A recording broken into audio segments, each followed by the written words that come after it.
Dalam memilih pemimpin, sebaiknya lakukan dengan teliti dan hati-hati. Jangan terjebak pada janji manis atau dukungan dari kelompok tertentu. Pilihlah calon pemimpin yang memiliki kualifikasi yang memadai dan mempunyai komitmen untuk memimpin dengan baik dan memajukan negara. Sekarang, apa yang ada dalam benak Anda setelah menyaksikan semua realitas yang terjadi di Tanah Merah Pelumpang, Jakarta Utara belakangan ini? Bagaimana Anda melihat kebrutalan perilaku politik Anies Baswedan di Jakarta? Seperti tidak pernah berdosa, sikap Anies sungguh benar-benar menyebalkan. Kini, bualannya terbukti membuat banyak korban menderita. Kalau sudah begini, siapa yang salah? Beberapa hari ini, media sosial diramaikan pemberitaan kebakaran depo Pertamina Pelumpang pada Jumat malam, 3 Maret 2023 lalu, yang mengakibatkan tewasnya 19 orang dan 49 orang lainnya luka-luka, serta memaksa 579 warga harus mengungsi. Saat ini, Badan Penanggulangan Bencana Daerah BPBD DKI mencatat masih ada 204 jiwa korban kebakaran depo Pertamina Pelumpang yang mengungsi. Mereka bertahan di 2 lokasi pengungsian Jakarta Utara. Sebanyak 193 pengungsi tinggal sementara di kantor PMI Jakarta Utara dan 11 orang lainnya di Erpetra Rasela. Dalam musibah kebakaran besar itu, juga turut menghanguskan permukiman di sekitar Jalan Tanah Merah Bawah Jakarta Utara, terletak persis di samping terminal BBM, dengan status kawasan lahan permukiman yang merupakan milik Pertamina. Lurah Rawa Badak Selatan Suhaina mengakui bahwa mayoritas warga yang tinggal di dekat depo Pertamina Pelumpang, Kelurahan Rawa Badak Selatan, Kecamatan Koja, Jakarta Utara itu memang tidak memiliki sertifikat kepemilikan tanah. Walaupun demikian, Suhaina menyatakan bahwa warga sudah memiliki izin mendirikan bangunan di area tersebut walaupun diterbitkan bukan per bangunan, melainkan hanya berupa izin mendirikan bangunan di kawasan itu. Pengamat tata kota Yayat Supriyatna turut mempertanyakan kepada Anies Baswedan adanya proses penerbitan izin mendirikan bangunan warga Tanah Merah yang dikeluarkan oleh pemerintah Provinsi DKI Jakarta. Padahal menurut Yayat, bahwa seseorang itu tidaklah dapat memiliki izin mendirikan bangunan sebelum memiliki sertifikat hak milik. Pernyataan Yayat itu dikaitkan dengan adanya sejumlah warga sekitar depo Pertamina Pelumpang, tepatnya di Tanah Merah Rawa Badak Selatan Koja, Jakarta Utara, yang hanya memiliki bekal izin mendirikan bangunan sementara untuk lahan pemukiman yang mereka tinggali. Berkaitan dengan peristiwa itu, terutama setelah lengsernya Anies Baswedan dari DKI Jakarta, beberapa pihak menengarai merupakan sumber berbagai persoalan yang timbul akibat dari kebijakan yang dibuat Anies Baswedan yang menyesatkan rakyat. Berbagai janji-janji politik Anies yang dinilai tidak realistis pada pemilihan Gubernur DKI Jakarta 2017 lalu, sungguh benar-benar kesalahan fatal yang kini berdampak besar pada banyaknya kebijakan penuh masalah yang harus ditanggung masyarakat Jakarta. Janji politik itu menjadi dilema bagi Anies untuk ditunaikan, sehingga apapun kebijakan yang diambil, takkan lagi memperdulikan risiko besar yang akan ditimbulkan demi ambisi dirinya yang terbius oleh keinginan menjadi presiden. Dari itu, apapun kebijakan politik Anies, pasti dilumuri kata-kata manis yang mampu membuai melebihi fatamorgana bagi pendukungnya. Dengan itu Anies berharap dirinya akan dipandang sebagai pemimpin yang merakyat, tanpa peduli terhadap dampak buruknya kebijakan itu, guna memenuhi hasratnya pada pencapresan 2024 mendatang. Namun bagaimanapun, murka alam ini menunjukkan fenomenanya untuk dapat kita baca sebagai penolakannya terhadap segala ambisi Anies Baswedan menjadi seorang presiden dengan segala cara. Musibah kebakaran depo Pelumpang yang menimpa warga Tanah Merah Rawa Badak Selatan Koja, Jakarta Utara adalah bukti senyata-nyatanya keserampangan kebijakan diambil Anies. Kebijakan yang seharusnya mempertimbangkan keselamatan adalah dengan mengosongkan area depo dari pemukiman penduduk sebagai zona buffer untuk mencegah terjadinya korban saat adanya musibah seperti yang terjadi saat ini.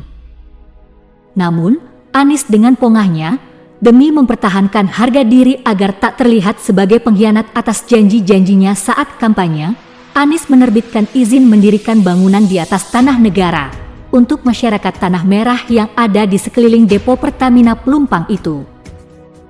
Anies malah lebih memilih kesenangan dirinya, mencari simpati mereka dengan menerbitkan izin mendirikan bangunan di atas tanah milik negara, daripada mempertimbangkan keselamatan warga, sebagai bentuk antisipasi kemungkinan terjadinya kebakaran, seperti yang telah pernah terjadi di tempat itu pada 2009 lalu. Dengan banyaknya pihak yang menyalahkan Anies sebab menerbitkan izin mendirikan bangunan, para pendukung Anies lantas tidak terima kemudian membuat kontra narasi menyalahkan Presiden Jokowi. Menurut pembenci Presiden Jokowi sekaligus pendukung Anies Baswedan, mereka mengatakan bahwa sebelum izin mendirikan bangunan diterbitkan Anies, Presiden Jokowi saat menjabat Gubernur DKI sudah menerbitkan kartu tanda penduduk untuk mereka. Alasan ini kemudian menjadi senjata mereka untuk menyalahkan Presiden Jokowi dengan berdalil, kalau saja kartu tanda penduduk tidak diterbitkan, maka tidak mungkin Anies Baswedan bisa menerbitkan IMB. Karena menurut mereka, izin mendirikan bangunan ini dasarnya adalah dari kepemilikan kartu tanda penduduk. Setelah selama hampir 30 tahun warga Tanah Merah tidak memiliki KTP, dan mereka mendiami tanah milik Pertamina itu secara ilegal, bagi Presiden Jokowi saat menjabat sebagai Gubernur DKI, penerbitan KTP untuk warga Tanah Merah sangatlah penting dan krusial. Gubernur Jokowi Ahok menerbitkan KTP bagi warga Tanah Merah, tentu dimaksudkan untuk kebaikan dan keselamatan warga, terutama mereka yang menghuni tanah ilegal. Pertama, penerbitan KTP adalah bukti kehadiran negara untuk menjamin hak setiap warga negara memiliki data kependudukan. Sebab, KTP menjadi sarana setiap warga negara untuk mereka mudah mendapatkan berbagai akses administrasi seperti Kartu Jakarta Sehat, Kartu Jakarta Pintar, kepemilikan rumah, kepemilikan kendaraan bermotor, STNK, BPKP, dan lain-lain. Kedua, memudahkan Pemprov DKI mendata setiap warga di sekitar depo Pertamina penumpang di Tanah Merah untuk direlokasi ke rumah susun yang sudah disiapkan oleh Pemprov DKI berdasarkan KTP dan KK yang sudah mereka miliki dengan biaya sewa Rp5.000 per hari. Tahun 2016 sebelum Pilgub 2017 digelar, Anies Baswedan membuat kontrak politik dengan masyarakat Tanah Merah dengan memberikan penawaran kepada mereka untuk dibuatkan IMB dengan syarat suara mereka dialihkan kepada Anies dengan jaminan semua permintaan mereka ditepati. Padahal diketahui sebelumnya pada saat kampanye, Ahok telah mengingatkan Anies untuk tidak membohongi warga demi menjadi pemimpin, demi untuk ambisi politik. Namun, saat itu Anies tak meresponnya, bahkan mengatakan bahwa zona buffer itu tidak penting.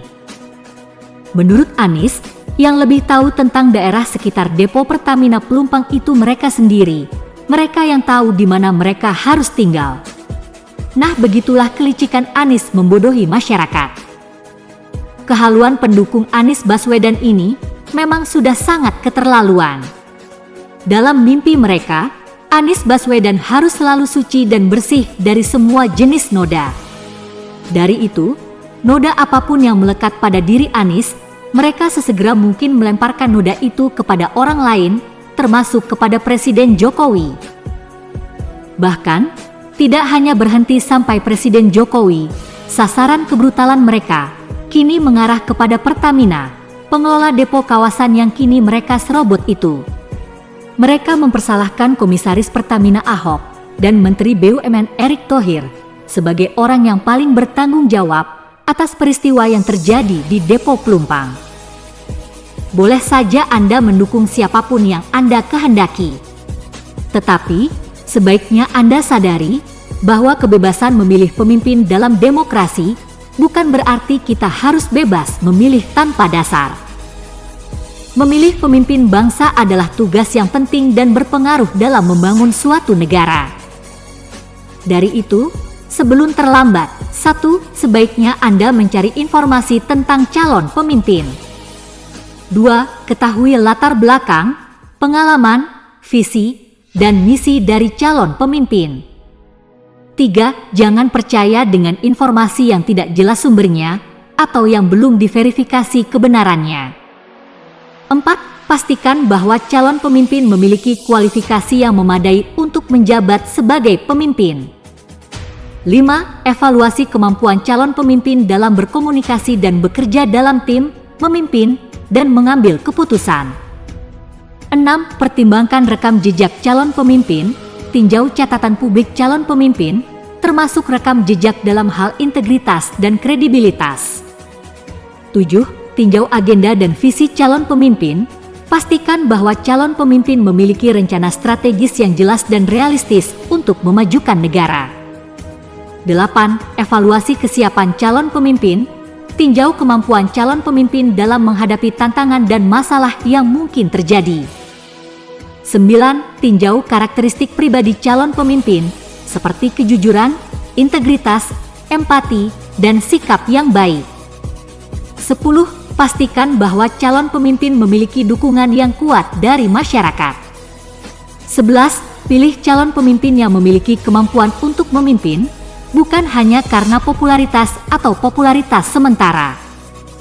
12. Pertimbangkan masa depan ketika memilih pemimpin. Pastikan calon pemimpin memiliki visi dan rencana yang jelas dan berkelanjutan.